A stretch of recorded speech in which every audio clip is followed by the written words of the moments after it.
In the summer of 1940, Britain stood alone against Nazi Germany. After the fall of France, Hitler prepared for Operation Sea Lion, a plan to invade the British Isles. But first he needed control of the skies.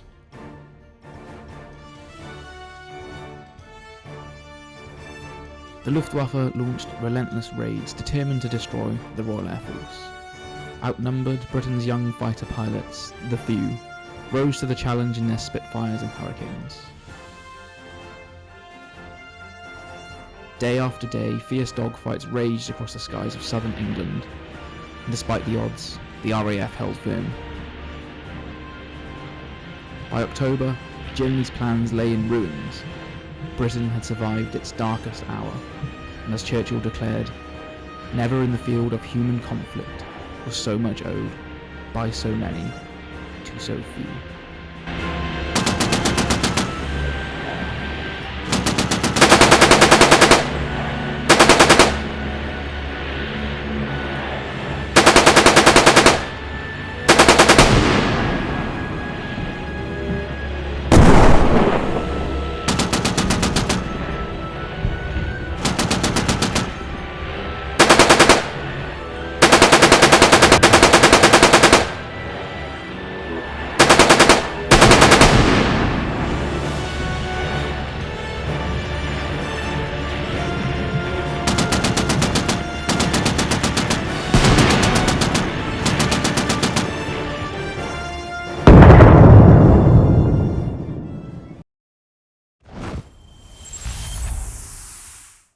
And to pay tribute to those few, we're going to be building a diorama today.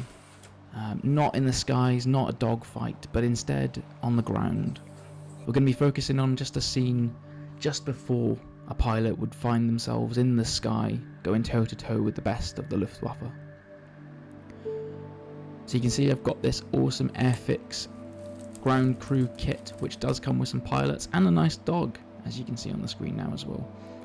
But I'm going to be focusing primarily on a pilot, a crew member, some auxiliary crew, and the dog itself.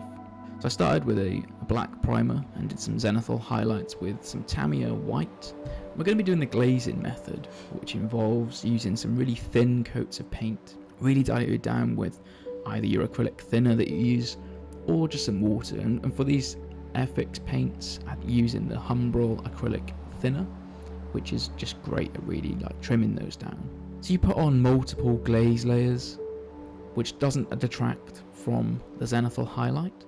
Instead, it just builds on top of it. So for your darks, you keep it dark, and for your lights, you keep it light. So really just building up all those individual colours for the pilot here. It's quite tricky to see where some parts of the pilot's jacket ends and other parts begin, but using a nice leather look for the jacket, and then a more darker brown leather for the gloves and helmet. For the ground crew, this is building up some glaze layers, but this time with khaki. And you can see each time that we cut back to this figure, those colours are just amplified and just get that little bit thicker, but without taking away from the zenithal. And the same as we come to the final crew member. If you put too much thick paint on at this point, you might find that you'd lose the detail that's actually included in these models. So it's always better to go thin and build that colour up.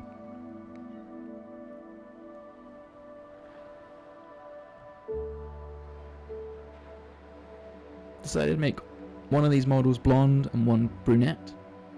Firstly, because I've never done hair colours on this channel before, but secondly, just to see how it turned out. Adding some gold trim to the labels and buttons on this crew member's tunic, which was nice and satisfying. And then adding a nice super light blue for the undershirt. Very smartly dressed for crew members back in the 1940s. A nice black tie underneath. To build up the faces, we still use the similar technique of glazing, really light, thin layers, and going on with a base flesh colour, just around all the prominent features, trying to avoid the eyes and leaving those a little bit darker as much as you can. and then add in a super light flesh highlight to some raised spots. And then what we're going to do, we're going to blend these in with the normal flesh color. But the more that you blend it, the more that it starts to look natural. And then it's just a process of darkening those recessed layers and just bringing it all to life. A final matte coat and the figures are good to go.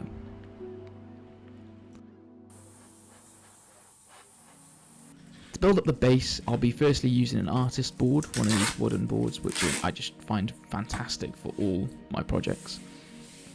And then using a bit of this foam layer, which I can cut down to size. You know, I really want this to be really flat. This is an airfield that we're building, so we don't want it to be bumpy or overgrown. You know, this will be extremely well maintained by the RAF ground crew in 1940. So with all that with all that glue down, it's time to just let it sit. And this is just regular white glue held down by everything heavy that I could find in my room. And with those taken off, it's time to prime up the base. Now I didn't have any spray cans, so I went at it with my airbrush. Once the base colour's down, I went over with a light colour of flat earth. Again, just giving it a nice sort of base colour.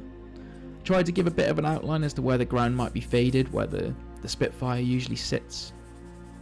But then went over all of this with some scatter light turf.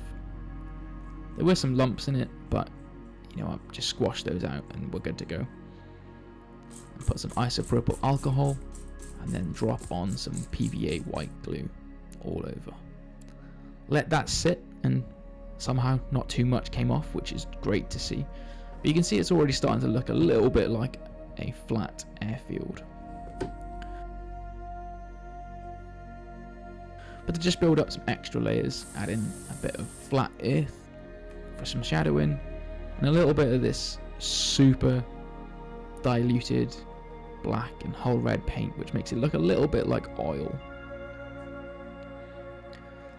To build up a bit of extra depth to this, I'm going to add some secondary meadow turf, but I really want it to look different to where we've laid down the ground turf.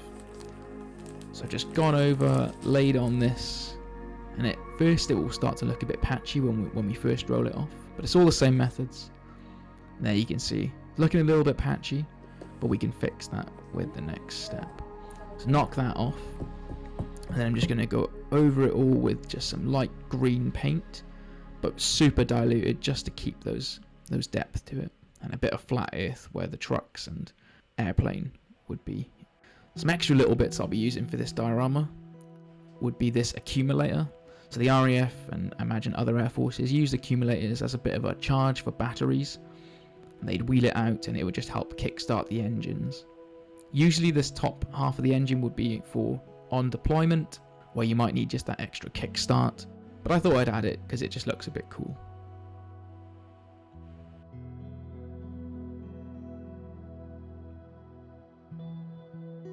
And going over the wheels with some rubber black. And that's the base colours done for that. Just time to take off. Now off camera, I went over all the individual figures and added just a nice coat of Agrax Earthshade, just to give it a little bit of depth and let it seep into all the cracks. Before I went on to this stage, which you can see me assembling all the final details.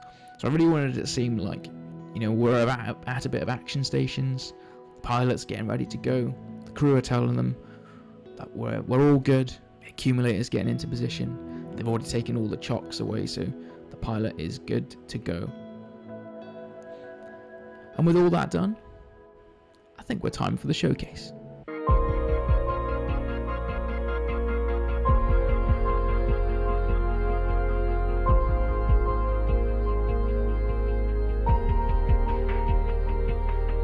So there you have it, an RAF airfield from around 1940 to 1941.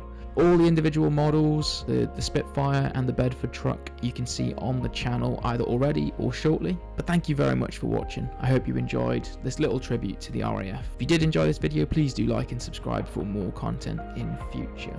Thank you very much for watching. until next time.